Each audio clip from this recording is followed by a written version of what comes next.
Sebelum melanjutkan videonya, jangan lupa subscribe, like, and comment.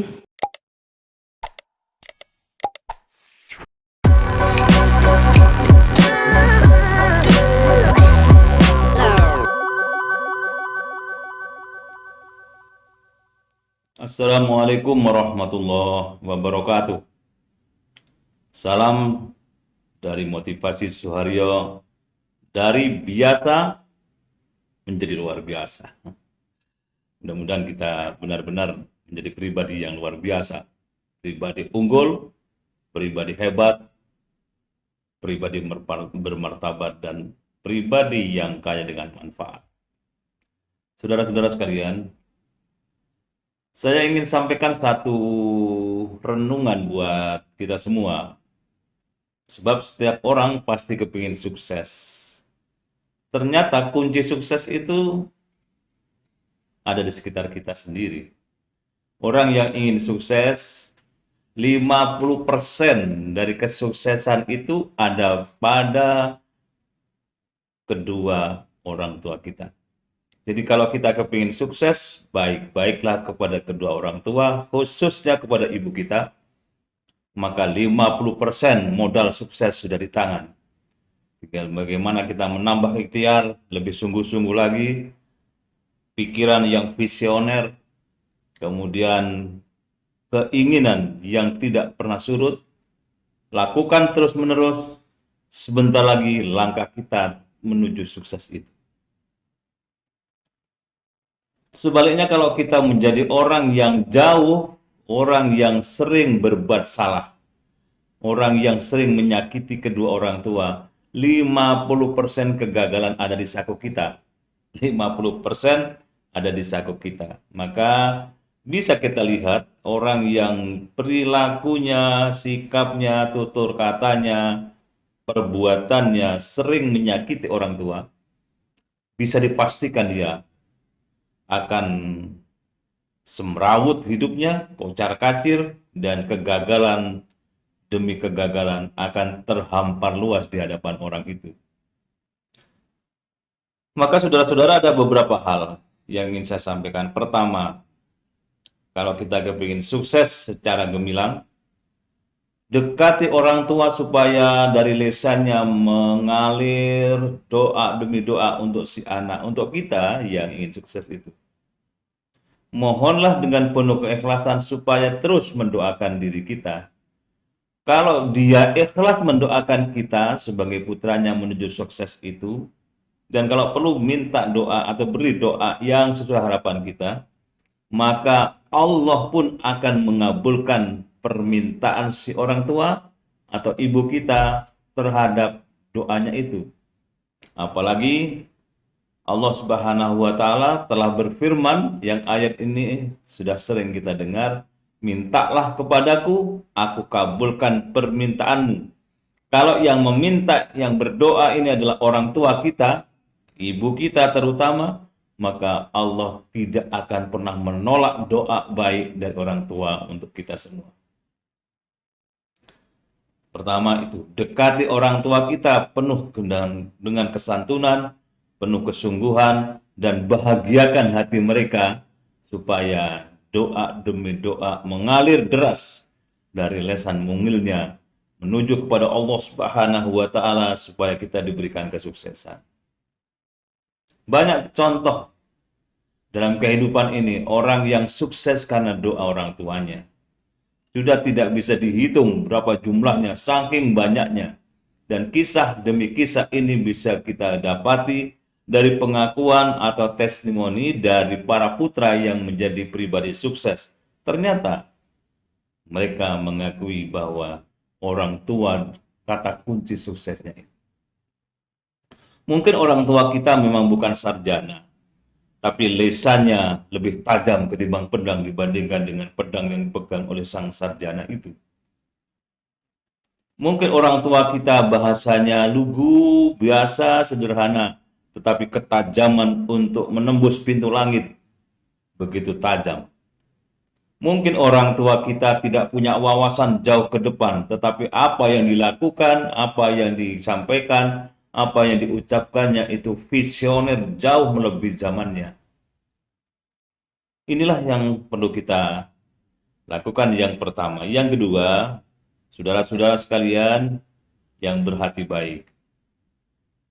Biasakan kita punya keinginan yang terus dikawal oleh diri kita. Kalau kita kepingin sukses, kawalah keinginan demi keinginan, perbaharui keinginan demi keinginan, diasah lagi, terus dikembangkan lagi, mana yang kurang, mana yang lemah, disempurnakan. Dan orang-orang yang sukses itu biasanya keinginannya selalu diupdate.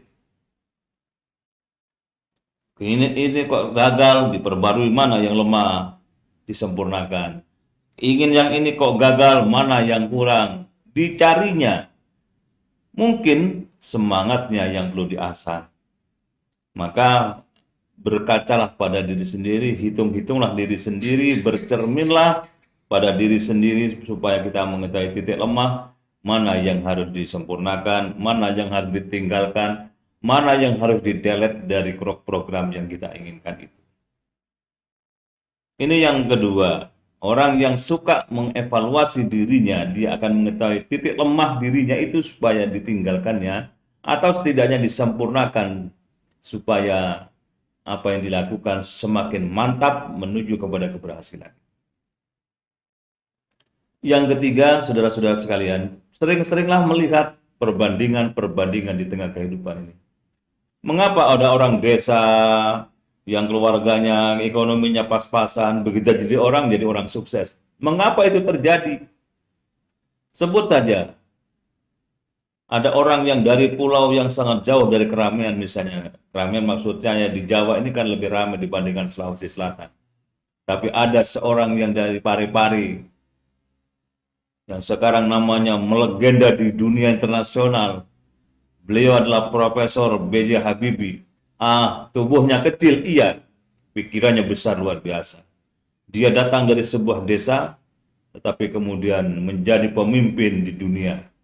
Dan sekarang beliau dikenang nama baiknya itu. Temuan demi temuan, kesuksesan demi kesuksesan selalu diukirnya oleh B.J. Habibie. Apa kata kuncinya? Dia mengatakan suka membandingkan dengan orang-orang sukses, membaca kisah-kisah orang sukses, sehingga terinspirasi dan sekaligus termotivasi.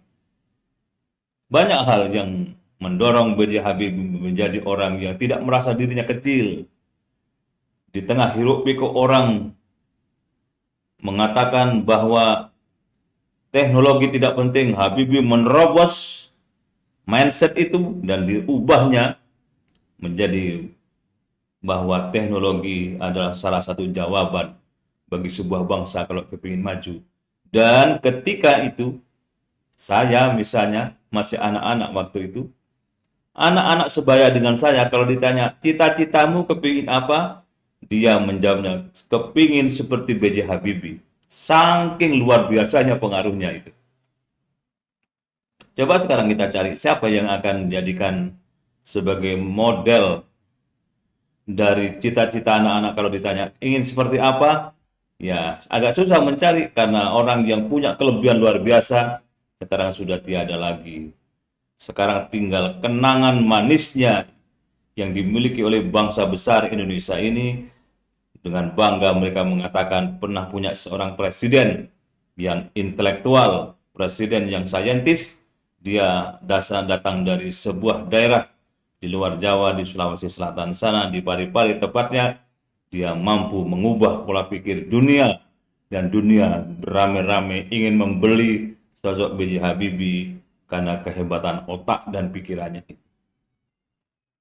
Jadi kata kuncinya, beliau suka membanding-bandingkan, mencari pembanding dengan orang lain supaya ada sisi-sisi tertentu yang harus dikembangkan oleh dirinya. Yang keempat, saudara-saudara sekalian, biasakan kita meninggalkan hal-hal yang tidak penting dalam hidup ini. Hiruk-pikuk kehidupan terus mewarnai diri kita. Langkah kaki kita kadang-kadang terhambat, bahkan terkendala oleh gangguan-gangguan yang tidak terlalu penting. Kadang-kadang kita itu membesarkan hal-hal yang kecil dan remeh-temeh. Justru yang besar dan penting itu kita kecilkan. Orang yang cerdas adalah mereka yang bisa membaca tantangan menjadi peluang, peluang menjadi kesempatan lebih besar, dan dia berupaya dengan maksimal untuk melangkah, beranjak dari kegagalan sebelumnya, dari sesuatu yang biasa dikatakan sebagai stagnan, dia bangkit lari cepat menuju langkah yang lebih maju dan progresif.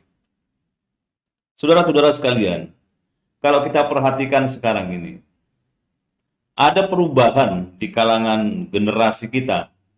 Ada generasi milenial yang mereka tidak sama dengan generasi old tentunya. Ada perkembangan yang signifikan, luar biasa. Mereka tidak terlalu mengandalkan kiprah dan kontribusi generasi old. Mereka punya keyakinan dirinya mampu menerobos masa depan. Tapi satu catatan penting buat generasi milenial, jangan lupakan nilai spiritual, nilai agama pada diri mereka. Karena sehebat apapun kehidupan Anda, besok akan mentok pada dinding tebal yang itu tidak bisa ditembus dengan akal. Yang bisa menjawab semua itu adalah nilai spiritual, nilai agama yang kita jadikan sebagai landasan hidup, dan itu harus dimulai dari sekarang. Saudara-saudara sekalian, ada yang mengatakan bahwa agama tidak penting. Hati-hati dengan kalimat ini. Agama adalah kata kunci yang sangat penting di dalam kehidupan ini. Tanpa agama, dunia ini akan kacau balau. Tanpa agama, dunia ini akan hancur berantakan. Ilmu tanpa agama menjadi buta. Maka jadilah generasi milenial yang dekat dengan agama, karena dari situ akan mendapatkan petunjuk atau guidance menuju kepada langkah yang lebih bagus, lebih hebat dari sebelumnya. Yang kelima, saudara-saudara sekalian, selain kita tidak boleh melupakan nilai-nilai spiritual dan nilai-nilai agama, kita biasakan berserah diri kepada Tuhan, kepada Allah Subhanahu wa Ta'ala. Kalau kepingin sukses, maka serahkan seluruh hasil, seluruh ikhtiar kepada Allah yang menciptakan kehidupan ini.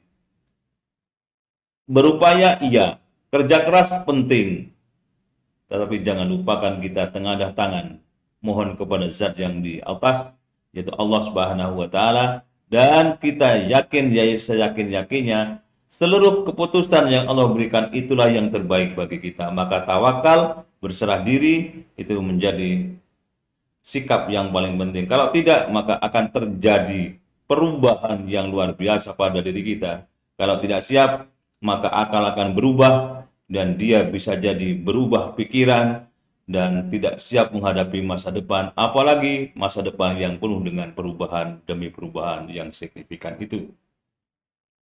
Itu antara lain, saudara-saudara sekalian, mudah-mudahan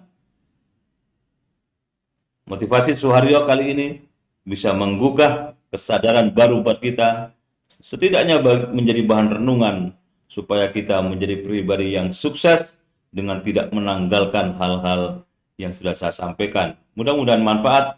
Assalamualaikum warahmatullahi wabarakatuh.